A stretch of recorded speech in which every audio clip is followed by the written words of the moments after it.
no. 没 Just 哎，我们椅子可以往前一点吗？要吗？等一下，我看一下。好，哎，没有。Can you put it on the sides? And we can maybe putting this like that.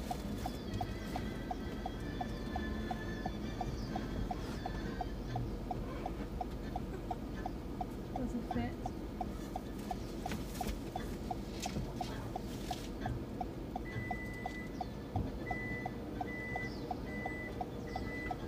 Should fit. The moment of surprise. Should. Yeah. 可以哈，谢谢。I knew it would fit on the side. You know your size. And I know my chair so much. 要去大同路塔木。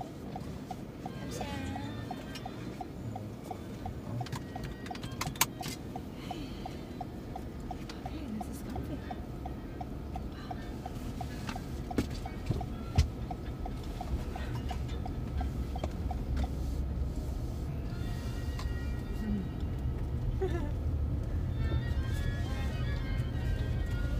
Tango.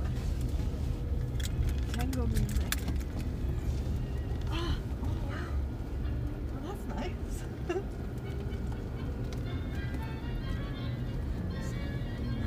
there's the beach, but then there's Over there? stairs going There's stairs? down. There's no ramp Get available, right? somewhere to look at. I'm sure like Eden said maybe go to the top of the building or something. Oh yeah, she talked about what was it, an hotel? Was it an hotel with like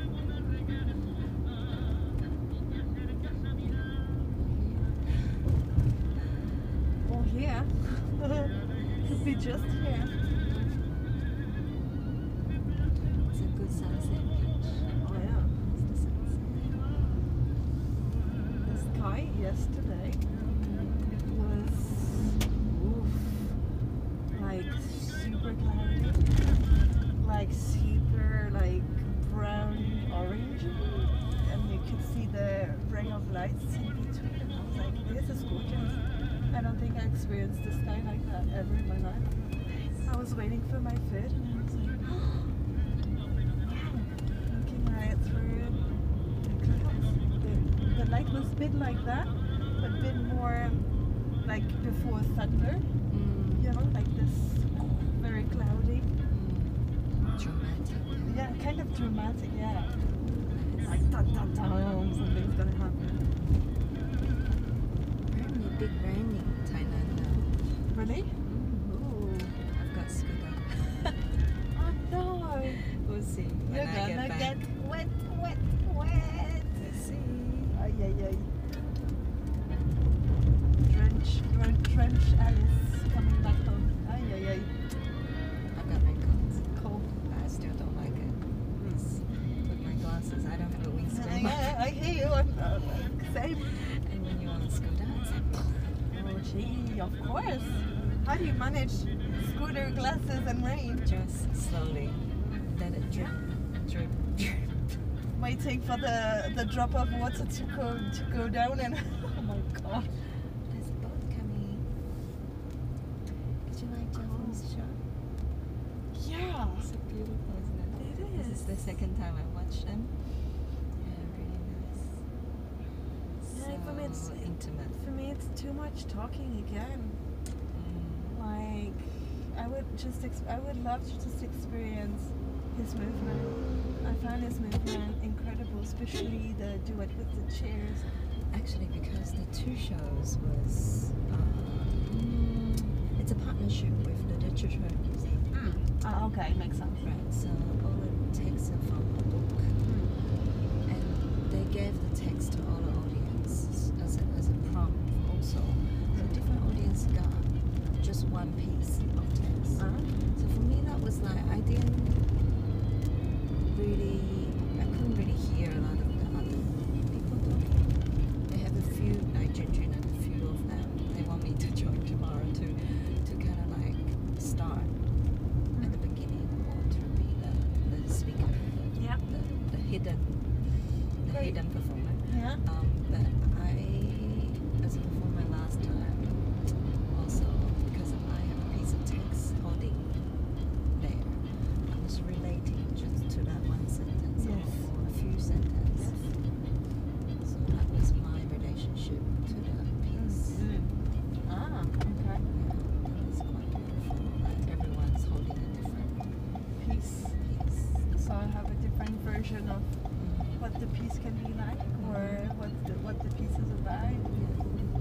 good.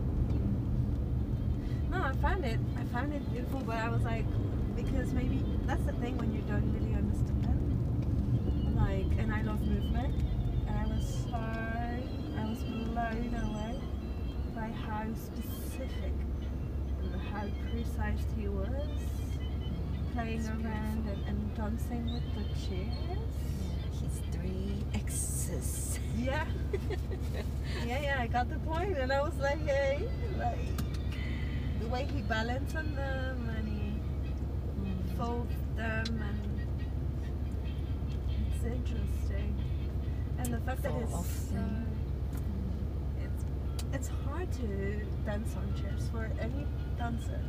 It's not easy at all.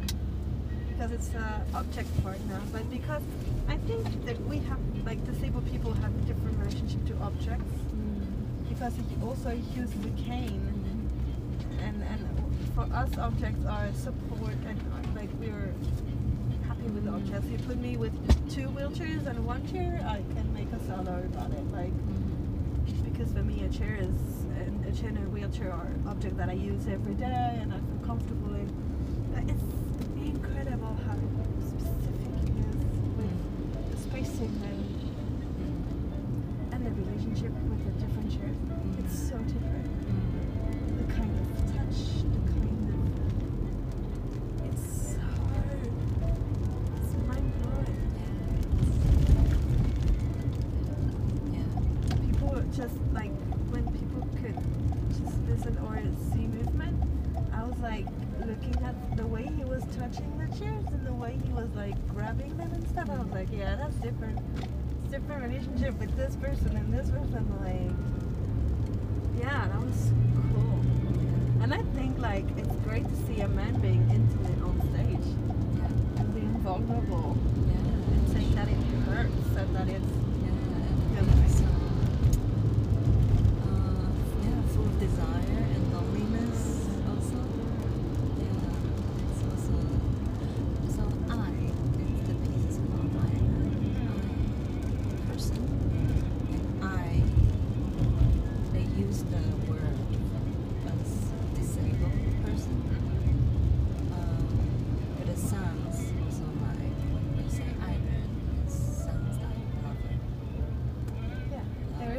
like kind of a word game, a word play with these 2 words.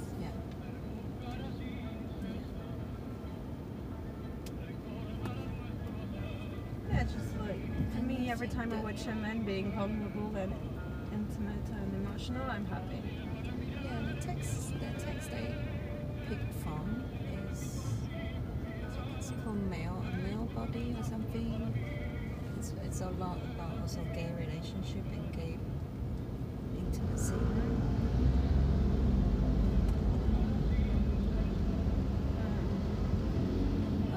But yeah, a lot of really poetic descriptions in the text they picked as well. Yeah, it's just great to watch someone being vulnerable and honest. Not defeated, but like honest. Yeah. It hurts, like, you know? It's like very, for me it's just very beautiful. He really, at the same time he presented so much about that disability, physicality, and also about the love and loneliness and the relationship, but then also as like super relatable to anyone. It's like very personal but very relatable as well. Yeah.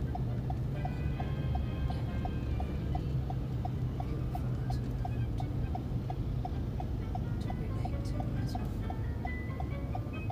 Really touching. Yeah, I think, like, as disabled artists, I always, like, it's interesting how people come to see me and be like, I could relate. And I, like, my next question is like, how does it feel to relate to me? People are like, what do you mean? Like, often relate to someone in a wheelchair or someone with a disability. Like, oh, actually, I don't normally. Like, how does it feel? It's like, they're like, oh, actually, I never asked myself this question. Like, oh, actually, you guys have the same desires and the same struggles and the same. Yes, we do.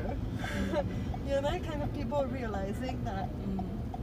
Yes, we have obstacles and barriers, and that the point of our shows is to talk about or to show what are these barriers, to talk about it, but at the same time talking about what are our desire, our lives, and we have the same issues or non-issues about life. Like we can be bothered, upset, in love, not in love, gay, non-gay, you know, non-binary, binary.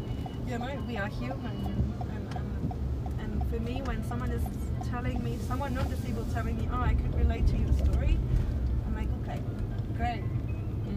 Somehow it's a step in the right direction, because not that I don't want people to understand that my life is different than theirs, but that I'm also a human. I'm not just a person with access needs or struggles.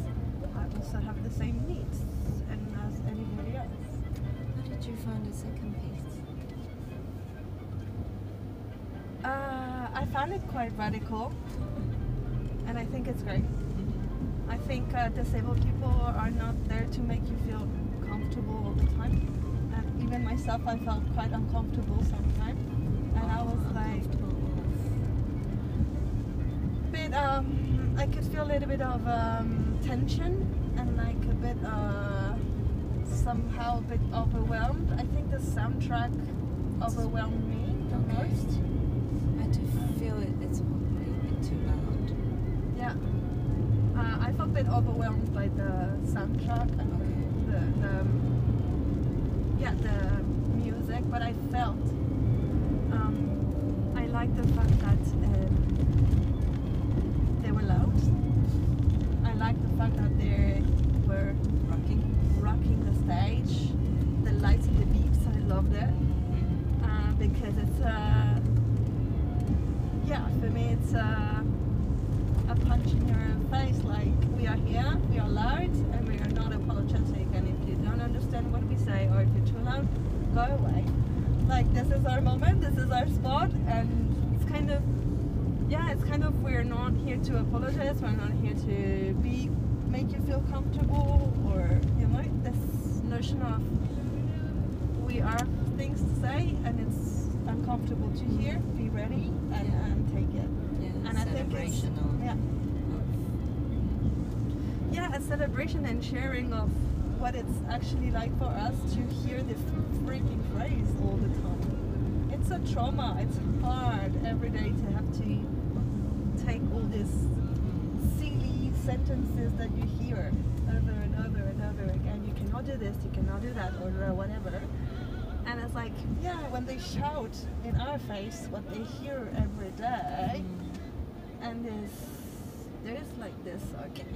Like, so Kajun was originally in the story where she described that from 18 years old, she got a tattoo every single year. Amen. Or maybe a year old too. Cool. That's freaking amazing. But I think she is also very self-conscious, maybe also beauty conscious. And I cannot blame her. And I mean, the whole last rehearsal, she was like on the far end, probably also quite tired. She was resting on the far end the whole time. I don't know if you noticed. Yeah. So I checked in with her before we leave. So, you comfortable there? This is what you think you will do. She said she will come in. She will find moments to come in. And I asked if she would like to say something. She said maybe not. I encourage her to find what's comfortable, a moment, and saying it'd be really great to hear her story. I really enjoyed her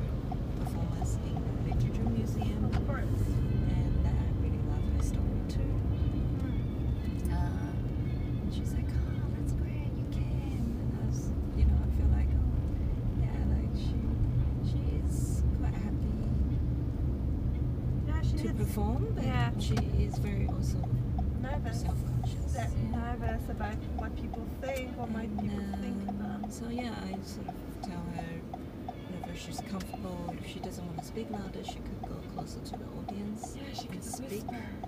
and go away. Yeah, she could just whisper and go. So, So we'll see if maybe I'll have another chat before I start chat to her, tomorrow. like I also try to talk to her about my own experience. When I started performing 10 years ago, like how scared I was and how it was hard for me to put myself out there and but somehow I felt in my gut that I wanted to perform, but I was just very nervous. So I was like, okay, step by step. Calling. Yeah, is it calling? I was like, do you have sometimes when you observe, you're like, oh, I would like to get in and say something. She's like, yes, I do. So I'm like, maybe you want to perform, but you're nervous about performing. She's like, yeah, maybe. It's like, yeah, so you can work on that. Step by step. Maybe today you do the rehearsal, you stay a little bit inside, outside, and you feel the mood. We'll see. Street snacks there. There's one that my husband's favorite. Yeah. It's like a pastry with beef and spring onion. And, I'm sorry. 好， pork. 谢谢 And It's the like a pastry is like puffed and quite roasted. Oh, yes. I want to try It's a that. snack. 谢谢啊。